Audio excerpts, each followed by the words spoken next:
बिस्मिल्लाहिर्रहमानिर्रहीम। 8th class. अस्सलाम वालेकुम। आप सब लोग कैसे हैं? आज हम एक्सरसाइज 3.2 सॉल्व करेंगे। 3.2 एक्सरसाइज का जो क्वेश्चन नंबर 1 है उसमें अगर आप देखें तो आपके पास क्या है, जो क्वेश्चंस आपको नज़र आ रहे हैं वो हैं फ्रैक्शंस की फॉर्म में। फ्रैक्शंस थोड़ा सा रिवाइज़ कर लेते हैं। फ्रैक्शन क्या था? जब आपको इस फॉर्म में दिया जाए यानी ए ओवर बी, तो इस फॉर्म में लिखे हुए जो नंबर्स होते हैं उनको हम क्या बोलते हैं? फ्रैक्शंस। ठीक है, तो अभी आपके पास जैसे 5/3 है, 2/9 है, ये सारे क्या हैं? फ्रैक्शंस हैं। तो यहाँ पे आपके पास जो क्वेश्चंस हैं तो ये सारे के सारे क्या हैं? फ्रैक्शंस की फॉर्म में हैं। तो फ्रैक्शंस की फॉर्म में जब क्वेश्चन हो और उसका स्क्वायर रूट लेना हो तो उसका क्या मेथड है, आज हमने इस क्वेश्चन में समझना है। ठीक है,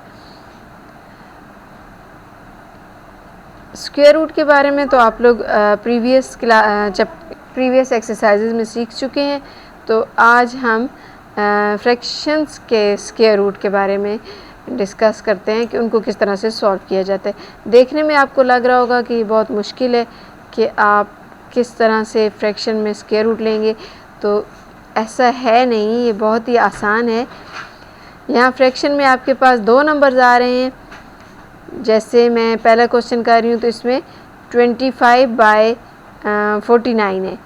तो आपने क्या करना है, एक मरतबा 25 का स्क्वायर रूट लेना है और एक मरतबा 49 का स्क्वायर रूट ले लेना है। तो चलें हम स्टार्ट करते हैं। 25 का स्क्वायर रूट लेते हैं। स्क्वायर रूट के बारे में मैं आपको बताया था कि स्क्वायर रूट जो है वो आप 2 मेथड से फाइंड कर सकते हो, एक बाय डिवीजन मेथड और एक बाय फैक्टराइजेशन। तो जो भी आपको आसान लगे आप उस मेथड से कर लीजिएगा। पहले मैं आपको डिवीजन मेथड से करके देती हूँ। डिवीजन मेथड में हम क्या करते हैं कि आपके पास है ना 25, तो 25 पे आपने कोई ऐसा टेबल लेके जाना है जिसको खुद उसी से मल्टीप्लाई किया जाए तो 25 आए। जैसे अगर मैं देखूं 2 × 2 क्या होता है?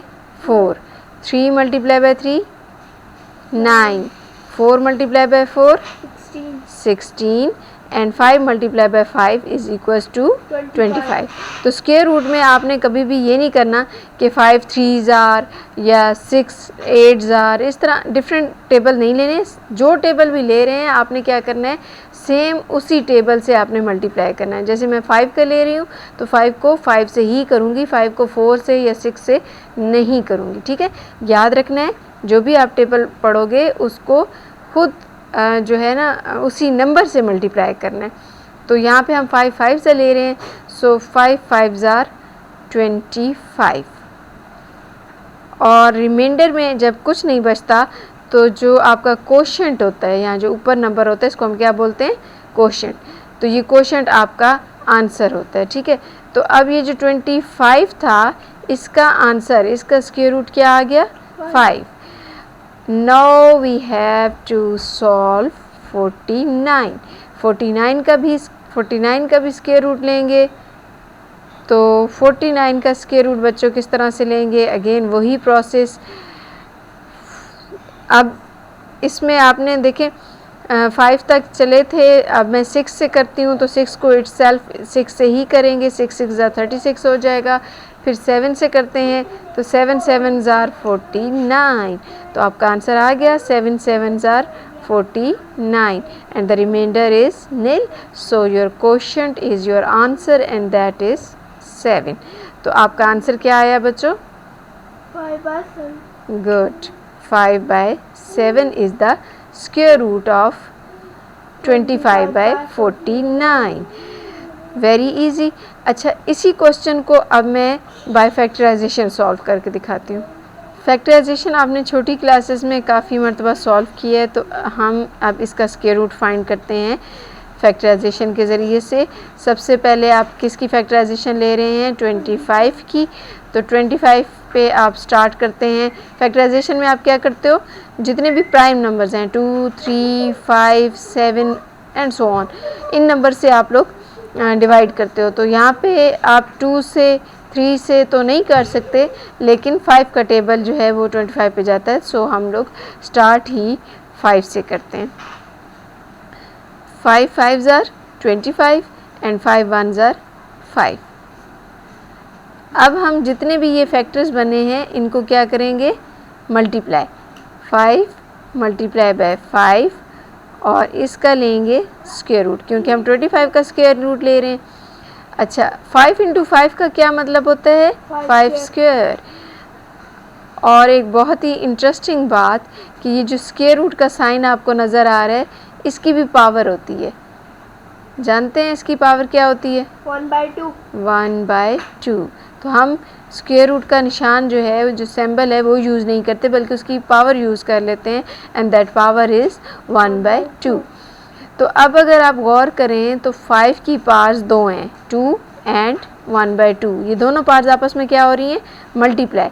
सो 2 will be cancelled by 2 and the answer is only 5. Then what is the LCM of 25? 5. That is 5. Now we have to solve 49. Take now square root of 49. Again हम फैक्टराइजेशन से करते हैं। तो मैंने आपको कहा था फैक्टराइजेशन के लिए हम प्राइम नंबर्स लेते हैं। प्राइम नंबर कौन कौन से होते हैं? 2, 3, 5, 7, 9, 11 एंड सो ऑन। तो यहाँ से जो हमारा क्वेश्चन है वो डिवाइड हो रहा है 7 पे। सो हम 7 से स्टार्ट करते हैं। 7 7s are 49, 7 1s are 7। अब इनको हम फैक्टर्स को करते हैं मल्टीप्लाई और इनका लेते हैं स्क्वायर रूट। तो 7 का स्क्वायर और स्क्वायर रूट का जो है वो हम पार्ट चेंज कर देते हैं 1/2 में।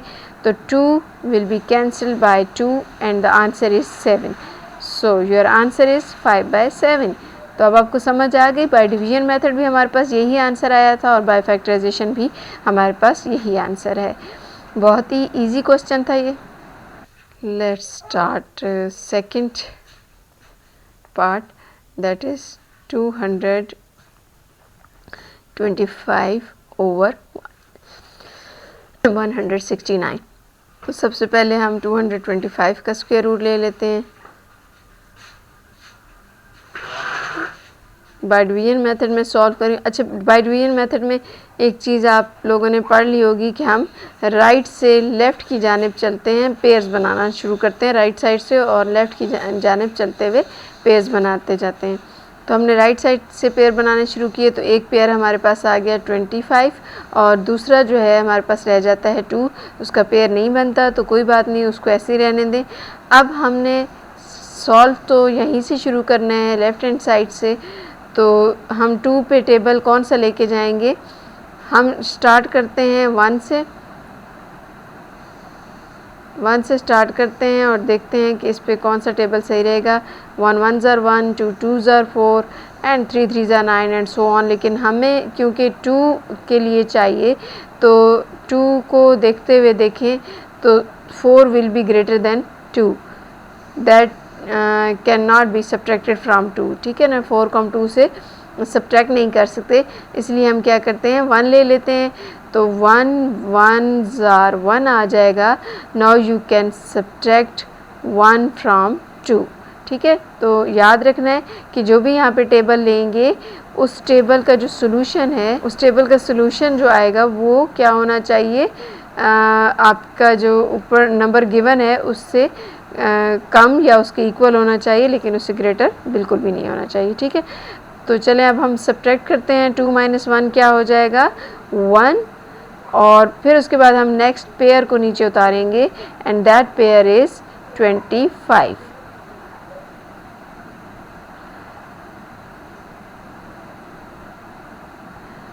अच्छा, अब नेक्स्ट स्टेप क्या होता है कि ये जो ऊपर वाला होता है नंबर, इसको आप मल्टीप्लाई करते हो हमेशा 2 से, और जो आंसर आता है वो आंसर आप लिख दोगे यहाँ पर। ठीक है, मैं रिपीट करती हूँ कि नेक्स्ट स्टेप में आने के लिए आप क्या करते हो कि आपके पास जो कोशेंट होता है, कोशेंट को आप लोग 2 से मल्टीप्लाई करके जो आंसर आता है उस आंसर को नेक्स्ट में लिख देते हैं। चलें हम इसको स्टार्ट करते हैं, सॉल्व करते हैं तो आपको ज़्यादा अच्छे से समझ आ जाएगा। तो हमने 1 को 2 से मल्टीप्लाई किया तो क्या आया, 1 2 ज़ार 2, ठीक है। तो अब आपने इस 2 को किसी ऐसे नंबर से मल्टीप्लाई करना है कि आपके पास ये जो स्टार्ट में नंबर है ये या इससे कम आ जाए। तो 6 ज़ार 12 होता है। तो हम चेक करके देखते हैं कि क्या हमारा यहाँ पर अगर हम 6 से मल्टीप्लाई करेंगे तो वो हमारा आंसर ठीक होगा या नहीं। तो वो 6 मैं लिखूँगी यहाँ पर, लेकिन इसी 6 को इस नंबर से हमने मल्टीप्लाई भी करना है। तो पहले हम करेंगे 6 ज़ार क्या हो जाएगा 36, 3 will be carry and now 6 2 ज़ार 12, 12 प्लस 3 इज़ 15। तो बच्चों 156 इज़ ग्रेटर देन 125, सो 6 जो है वो सूटेबल नंबर नहीं है। तो फिर हम क्या करेंगे, इससे एक नंबर कम लेंगे। तो एक नंबर कम क्या हो जाएगा 5। अब 5 को क्या करेंगे, 5 से ही मल्टीप्लाई करेंगे। तो 5 को 5 से मल्टीप्लाई करके देखें तो 5 5 ज़ार 25, 2 विल बी कैरी, नाउ 5 2 ज़ार 10 एंड 10 प्लस 2 क्या हो जाएगा 12, यानी कैरी वाला 2 इसमें ऐड करेंगे तो 125 and our answer is very very suitable answer. तो हम इसी को ही लेते हैं। और ये जो मैंने पिंक कलर से लिखा था ये आपने क्या करना है, पेंसिल से लिखना है और बाद में रेज कर देना है, क्योंकि ये क्वेश्चन की डिमांड बिल्कुल भी नहीं है। हमने चेक किया कि हमारे लिए 5 जो है वो सूटेबल है, तो हमने यही वाला 5 यहाँ पे भी लिखना है और क्वेश्चन में भी लिख देना है, ठीक है। तो अब हमने यहाँ पे क्या लिखना है, जो हमें मल्टीप्लाई करके आंसर आया था हमारे पास 125 and now the reminder is 0, so our answer is quotient, ठीक है। क्वोशंट में हमारे पास क्या है 15 है, तो 225 का स्क्वायर रूट क्या आया 15, ठीक है। अब हमने किसका स्क्वायर रूट फाइंड करना है 169, यानी नंबरेटर का तो हमने स्क्वायर रूट ले लिया, अब डिनोमिनेटर का भी स्क्वायर रूट ले लेते हैं। तो डिनोमिनेटर का स्क्वायर रूट हम लेते हैं by division method. Again right side से पेयर बनाना शुरू करेंगे तो हमारे पास 1 जो है वो अकेला रह जाएगा और फिर 1 को 1 से ही मल्टीप्लाई करके हमारे पास 1 के नीचे लिखने के लिए एक आंसर आ गया। और अब आप देखेंगे कि 1 - 1 करेंगे तो कुछ नहीं बचेगा, सो हम अगला पेयर नीचे उतारते हैं एंड दैट इज़ 69। अच्छा, यहाँ पे तो ये पेयर नीचे उतराया, लेकिन मैंने आपसे कहा था कि क्वोशंट में जो भी चीज़ होती है उसको 2 से हमेशा मल्टीप्लाई करके आप क्या करते हो, उससे आगे लिख देते हो यहाँ पर, ठीक है। तो हमारे पास क्वोशंट में था 1, तो 1 को 2 से मल्टीप्लाई किया तो क्या आ गया 2, 2 1 ज़ा 2। अब इस 2 को आपने क्या करना है 6 पर डिवाइड करना है, ठीक है। 2 3 ज़ा 6 जाते हैं। आप सोच रहे होंगे कि टीचर ने 6 पे क्यों किया, 69 पे क्यों नहीं किया। तो बच्चों 6 जो है वो ही 2 से ग्रेटर है, तो 69 तो बहुत ज़्यादा ग्रेटर हो जाएगा। तो जब एक चीज़ आपके पास सूटेबल है तो आप ज़रूर इतना बड़ा नंबर लोगे। आपने जस्ट वो पहला नंबर ही ले लिया। अगर यहाँ पे फॉर एग्ज़ाम्पल 1 होता तो 1 इज़ लेस देन 2, तो फिर हमें 1 के साथ 9 को जोड़ना होता, लेकिन अब हमें ज़रूरत नहीं है, अब 6 से ही काम चल जाएगा। 2 3 ज़ा 6 होते।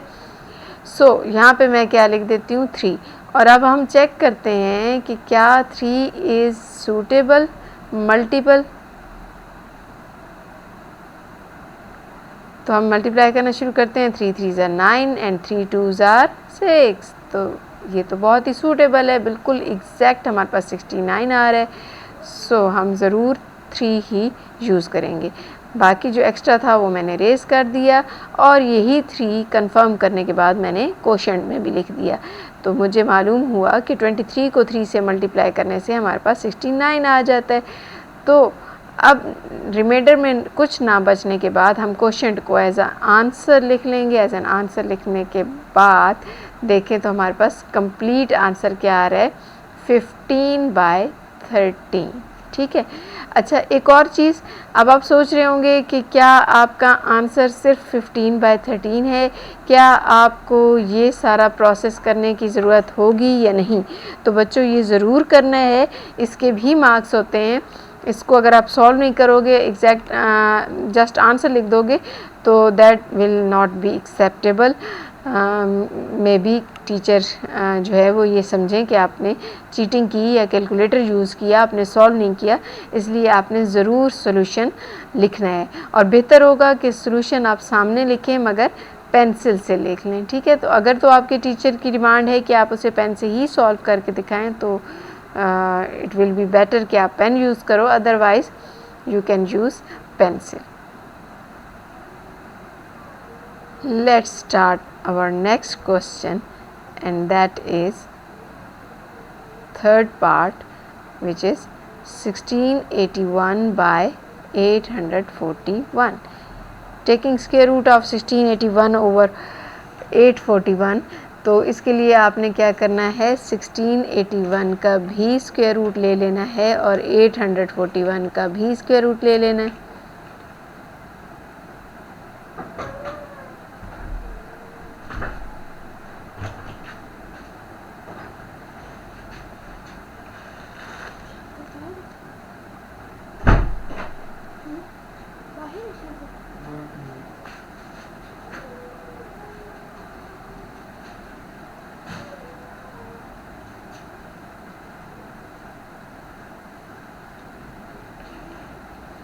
Let's start. सबसे पहले आप क्या करते हो, राइट साइड से पेयर बनाना शुरू करते हो।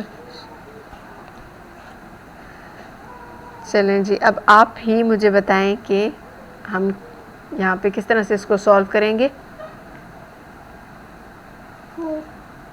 4 को 4 से अगर मल्टीप्लाई किया जाए तो that will give you 16।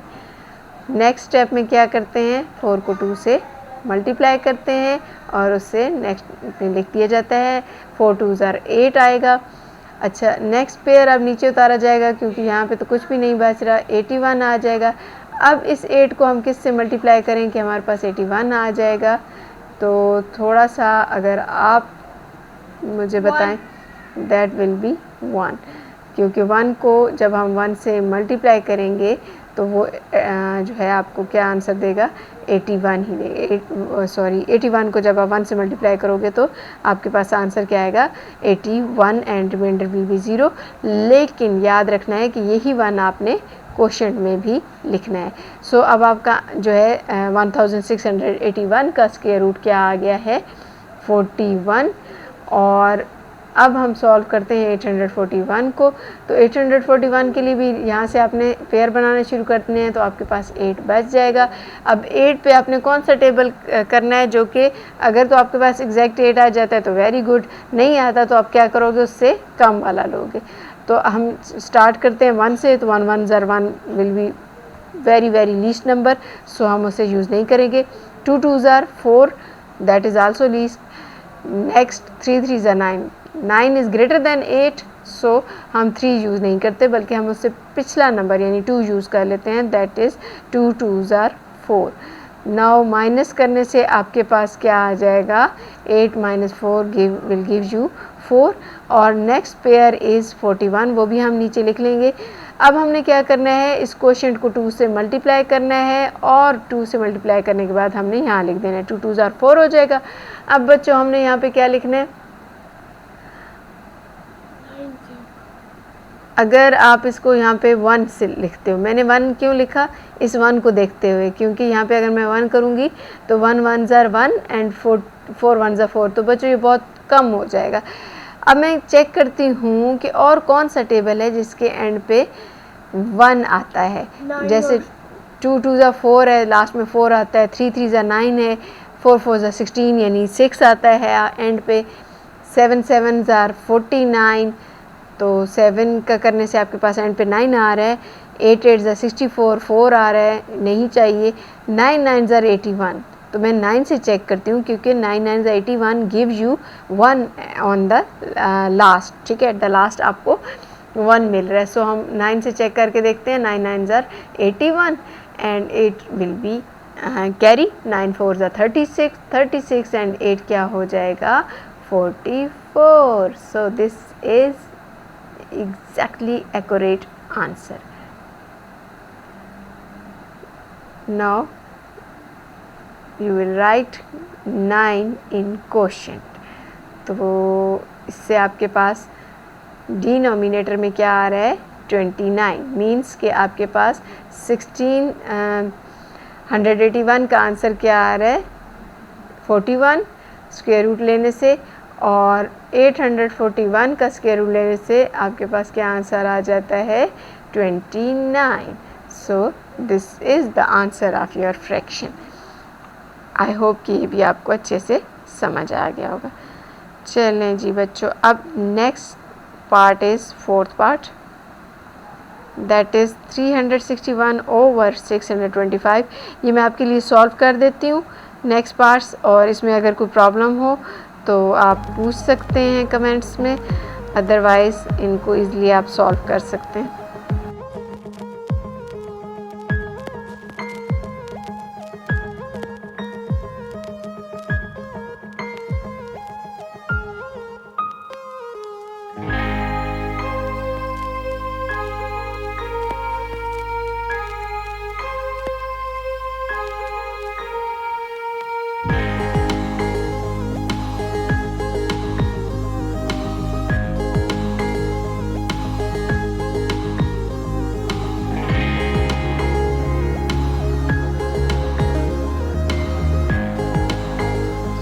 So you can see that square root of 361 over 625 is 19/25.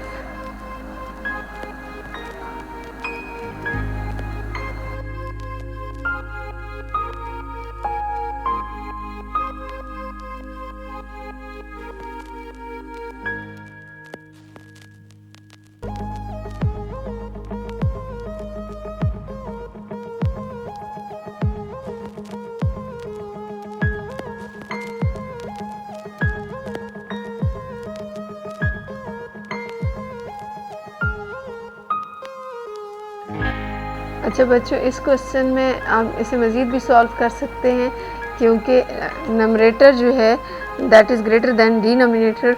तो आप ऐसे क्वेश्चंस के सॉल्व करने के लिए आप क्या करते थे, डिवाइड कर लेते थे। 36 को आप 35 पे डिवाइड करोगे तो 35 1 सा 35 हो जाएगा and the reminder is 1। So you can write your answer like this, 1 whole number 1/35। 1 is the quotient and 1 is the reminder. I hope कि ये क्वेश्चन भी आपको समझ आ चुका होगा।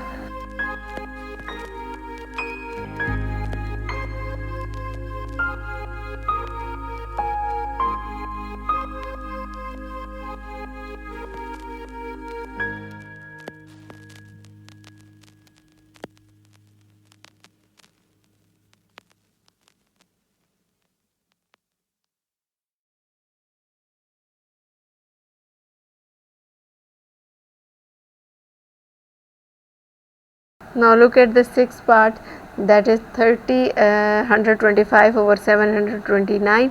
तो आपने अलग अलग से इनका स्क्वायर रूट ले लेना है, और उसके बाद आपने देखा कि 3025 का जब हमने स्क्वायर रूट लिया था तो हमने 5 5 25 किया, और फिर जो क्वेश्चन था उसको 2 से मल्टीप्लाई करने के बाद हमारे पास 10 आ गया था। तो 10 के साथ हमने कोई ऐसा नंबर लेना था जिसको खुद से मल्टीप्लाई करने से लास्ट में 5 आए, तो वो था 5 5 25, क्योंकि इसके एंड पे 5 आ रहा था। सो हमने 5 से चेक किया तो वो हमारे पास बिल्कुल एग्जैक्ट वही नंबर आ गया। तो इस तरह से हमारे पास रिमाइंडर 0 हो गया था, ठीक है। तो वो हमने वही 5 क्वेश्चन में भी लिख दिया। तो आपके पास जो है 3025 का आंसर जो है स्क्वायर रूट क्या आया 55। सो आपने इसको 55 लिख लिया और उसके बाद आपने 729 को सॉल्व किया। तो 729 में भी आपने पेयर्स बनाए तो 7 आपके पास अकेला रह गया। तो आपने 2 2 ज़ा 4 किया तो 4 इज़ लेस दैन 7 बट 3 3 ज़ा 9 सो 9 is greater then 7। You can't subtract 9 from 7 so you right 4। ठीक है, क्योंकि 7 को 4 में से माइनस करेंगे तो क्या आ जाएगा 3 आ जाएगा। तो इसके बाद आपने क्या करना है, नेक्स्ट जो पेयर है 29 उसको आपने नीचे लिख लेना है और उसके बाद ये जो रिमाइंडर में आपके पास 2 आया था इसको 2 से मल्टीप्लाई करने के बाद यू गेट 4 2 2 ज़ार 4। तो अब आपने क्या करना है कि उस 4 के साथ कोई ऐसा नंबर लिखना है जिसको जब हम मल्टीप्लाई करें तो उसके लास्ट में जो आंसर आए वो 9 हो। तो 7 7 ज़ार, आपको मालूम है यहाँ पे जो भी नंबर लिखा जाता है ख़ुद उसी से मल्टीप्लाई किया जाता है। तो 7 7 ज़ार 49 आता है जिसके एंड पे 9 आता है। ये 9 मैंने इस 9 को देखते हुए लाने की कोशिश की थी। तो इस तरह से 7 को 7 से मल्टीप्लाई करके मैंने यहाँ पे आंसर ले लिया 329 और यही वाला 7 मैंने क्वेश्चन में भी लिख लिया। तो इस तरह से आपके पास आंसर क्या आ गया, डिनोमिनेटर में आ गया 27। तो इस क्वेश्चन में भी अगेन आप गौर करें तो numerator is greater than denominator. तो you can solve it more like this कि आप 55 को डिवाइड कर लोगे 27 पर। 27 2 ज़ार 54 होता है एंड द रिमाइंडर इज़ 1। तो आप पहले क्या लिखते हो, कोशेंट, देन आप रिमाइंडर लिखते हो और इसके बाद डिनोमिनेटर लिख देते हो। तो आपके पास फाइनल रिज़ल्ट आ जाता है।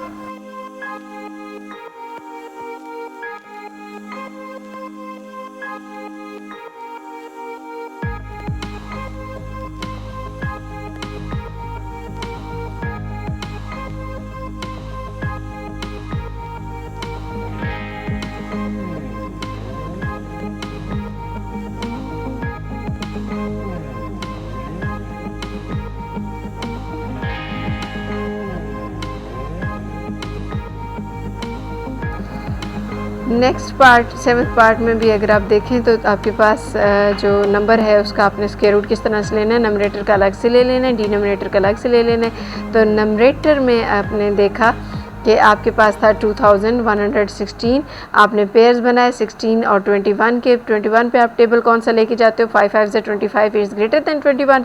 सो आप मल्टीप्लाई करते हो 4 को 4 से तो वो क्या हो जाता है 4 4 16 और फिर उसके बाद माइनस करने से आपके पास क्या आ जाता है 5। नेक्स्ट आप क्या करते हो, नेक्स्ट पेयर उतारते हो 16 और इसके बाद जो क्वेश्चन में नंबर था आपके पास 4 उसको मल्टीप्लाई करके 2 से आपने यहाँ पे लिख दिया 8 4 2 ज़ार 8। उसके बाद आपने ये लास्ट वाले फिगर को देखना है तो दैट इज़ 6। तो अब आपके पास कुछ ऐसा कोई नंबर हो जिसको बाय सेल्फ मल्टीप्लाई करो तो आपके पास लास्ट में 6 आए। तो 6 6 ज़ा 36 give you 6 at the last. So मैं 6 से मल्टीप्लाई करके मैंने जब देखा तो मेरे पास जो आंसर आ रहा था वो 516 ही आ रहा था। सो मैंने 6 से जब मल्टीप्लाई किया तो मैंने 6 को यहाँ पर भी लिख दिया और 6 को ही मैंने क्वोशेंट में भी लिख दिया। तो इस तरह से 2116 का स्क्वायर रूट मेरे पास क्या आ गया 46। उसके बाद 601 को स्क्वायर रूट लेने के लिए भी मैंने डिवीजन मेथड यूज़ किया और उसके लिए पेयर्स बनाए। पेयर्स बनाने के बाद आपने 5 को 5 से मल्टीप्लाई किया तो 5 5 ज़ा 25 आया और 26 में से 25 को जो मैंने माइनस किया था तो मेरे पास क्या रिमाइंडर हो रहा था 1। इसके बाद नेक्स्ट पेयर इज़ 01। सो मैंने 01 को नीचे उतारा और यहाँ पे 5 था तो 5 को मैंने क्या करना था 2 से मल्टीप्लाई करके नेक्स्ट में लिख लेना था 5 2 ज़ार 10। हमेशा जो भी क्वेश्चन में होगा उसको आप 2 से मल्टीप्लाई करके आगे लिखते जाएंगे। 5 2 ज़ा 10 मैंने लिखा और उसके बाद मुझे लास्ट में क्या चाहिए था 1। तो मेरे पास कौन से टेबल्स हैं जिनको बाय सेल्फ मल्टीप्लाई करने से लास्ट में 1 आता है, तो वो 1 1 ज़ा 1 है या फिर 9 9 ज़ा 81 है। तो मैंने 1 को पहले चेक करना है। जब मैं यहाँ पे 1 से मल्टीप्लाई करती हूँ तो मेरे लिए बहुत ही आसान हो जाता है, मुझे 101 मिल जाता है। सो मैं वही 1 क्वोशंट में भी लिख देती हूँ और इस तरह से 2601 का जो स्क्वायर रूट आता है मेरे पास वो क्या आ जाता है 51। So your answer is 46/51। ठीक है।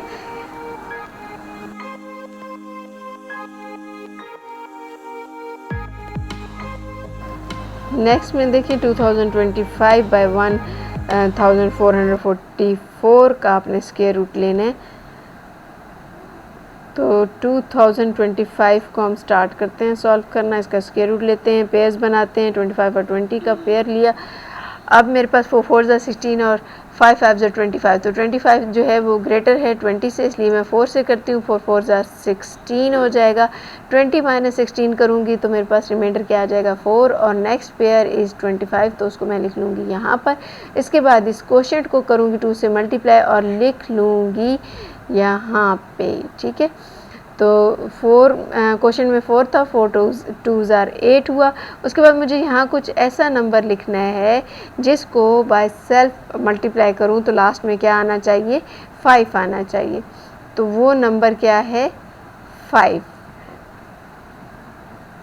तो मैं चेक कर लेती हूँ। 5 को 5 से मल्टीप्लाई करेंगे तो 5 5 ज़ार 25, 2 कैरी चला जाएगा। 5 8 ज़ार 40 एंड 42। तो वेरी नाइस, क्योंकि मेरे पास इसका आंसर आ जाता है जो कि मुझे रिक्वायर्ड है 425। और ये मुझे किस से मिला 5 से मिला। सो मैंने वो 5 क्वोशंट में भी लिख दिया। अब नेक्स्ट में हम लोग डिनोमिनेटर को सॉल्व करने चलते हैं। 1444। इसके लिए सबसे पहले क्या करेंगे आप लोग पेयर बना लेंगे और फिर पहले पेयर पे आप डिवाइड करते हो पहले पेयर को।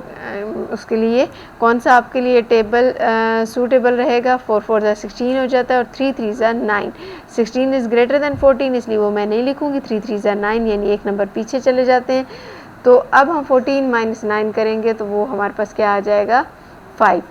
अब हम नेक्स्ट पेयर को भी साथ ही उतार लेते हैं।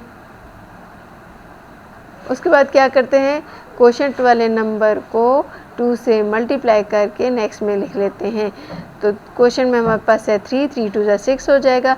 अब यहाँ पे हमने क्या लिखना है, कोई ऐसा नंबर लिखना है जिसको खुद उसी नंबर से मल्टीप्लाई करें। तो लास्ट में हमारे पास क्या बचना चाहिए 4 बचना चाहिए।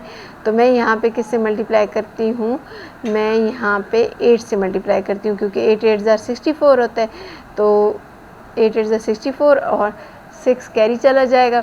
8 6 ज़ार 48, 48 प्लस 6 क्या हो जाता है 54। तो बच्चों इस तरह से मेरे पास यहाँ पर बिल्कुल एग्जैक्ट आंसर आ रहा है। So 8 is very accurate number to write here. And 8 को मैंने क्वेश्चन में भी लिख लेना है। तो अब हम वापस चलते हैं क्वेश्चन की तरफ, जहाँ पे 2025 का मेरे पास स्क्वायर रूट क्या आ गया है 45 और 1444 का आंसर आ गया है 38। Is this answer? Yes, this is answer, but you can solve more like if you divide 45 by 38.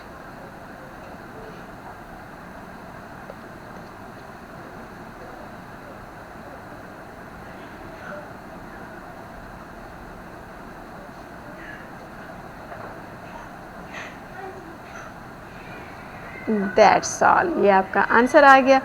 I hope कि आज का क्वेश्चन आपको अच्छे से समझ आ गया होगा। इसकी अच्छी सी प्रैक्टिस कर लीजिएगा। इंशाल्लाह नेक्स्ट लेक्चर में हम नेक्स्ट क्वेश्चन को सॉल्व करेंगे। टेक केयर, अल्लाह हाफिज़।